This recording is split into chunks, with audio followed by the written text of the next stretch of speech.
ساعة شباب اليوم أخي الشاب لا تقول لك لا تهتم بمظهرك، لا مطلقا. يحق لك أن تتمتع بشبابك، يحق لك أن يكون لك مظهر جميل ووجه بشوش، لكن ليس على حساب الباطن مطلقا.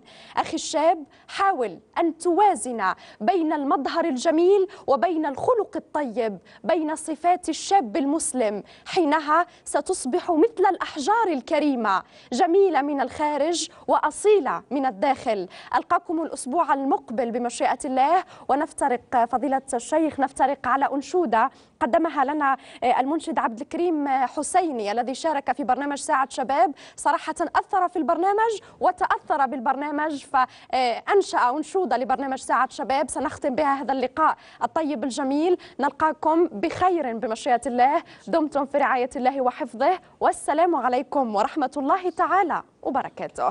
شكرا جزيلا. شكرا. ساعة شباب، ذكرى لمن ضل الصواب. ساعة شباب، تدعو إلى هدي الكتاب. ساعة شباب.